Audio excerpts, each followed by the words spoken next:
Хашмет Зылиха туралы жаман сөздер айтты. Ол жүргіш баланың әкесі Юсуп емес басқа еркек деген сөздерден Джемо өз-өзін ұстай алмай Хашметті бір емес екі рет атып тастайды. Хашметті ауруханаға алып кетеді. Ал анасы баласын алып қашып кетеді. Той көйлегін киген Зылиха жалғыз өзі қалып кетеді. Жерде гүл шоғы мен тапанша жатады. Бала Джемоға мен сені түрмеге қаматпаймын деп Азизеге хабарласады. Олар Алаздардың қонақ үйіне бара жатыр. Алаздардың қонақ үйінде де астан-кестен болып жатыр. Өйткені Хазар Дебранның ағасы болып шықты. Хазар оған келіспей ДНК тестті қайтадан жасатамыз, ол менің ағам емес дейді. Вахап, Хазар сенің ағаң, енді оны мойында, әулетті екеуің теңдей басқаратын боласыңдар дейді. Первин баласын тапқанына мәз. Первин Дебранға екеуің де менің баламсыңдар, енді ағалы інілі болып соғысқанды қойыңдар. Одан да күштеріңді біріктіріп, әулетті басқарыңдар дейді. Елдің бәрі бізге қарап отыр. Осылай екеуің бір-бірлеріңді жей берсеңдер, не болады жағдайымыз дейді. Азизеге барып, күйеуіңді көндір деп айтып жатыр. Өйткені Дебран келіспей кетіп қалған еді. Азизе Дебранға келіп, ақылға кел дейді. Оның да қалағаны осы, сені жындандыру. Сен әзірге көнген болып жүре тұр, бірақ бір күні оның сенің туысқаның емес екенін дәлелдейміз дейді.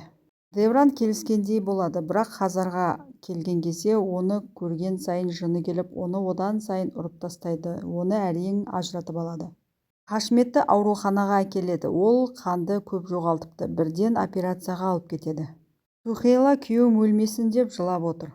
Бәрі Юсупты кінәлай бастайды. Осының барлығына кінәлі сенсің. Ана бәлелермен байланысқалы басымыз бәледен арылмай қойды деп жатыр.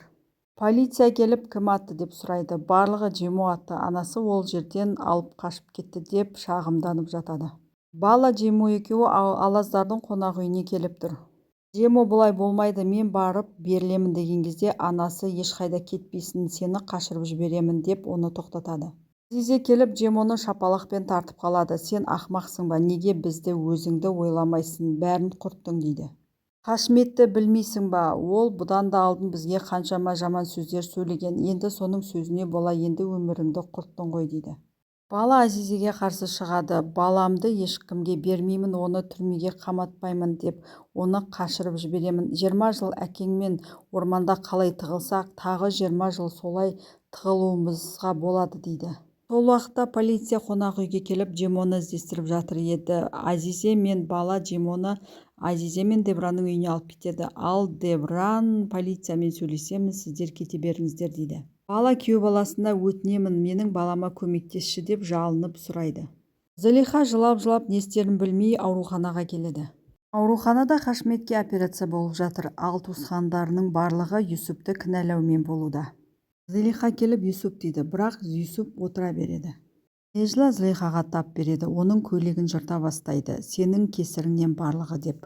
Сендердің кесірлеріңнен мен бір емес екі ағамнан айрылдым дейді. Тағы ұялмай бұл жерге неге келіп тұрсың дейді. Бір кезде Юсуп шыдай алмай оларды тоқтатады. Зылиханың не кінәсі бар дейді. Сухейла баласына Зылиха бұл жерден кетсін, әйтпесе жаман болады дейді. Нежла жынданып, сен менің тағдырымды қайталайтын боласың, ана Джемо ағаң түрмеде шірейді дейді. Зылиха не істерін білмей тұр. Ұялмастан тағы жылап тұр ғой деп Ремзе де ұрсып жатыр. Юсуп айтады, болды жетер доғарыңдар деп ол жерден Зылиханы алып кетеді.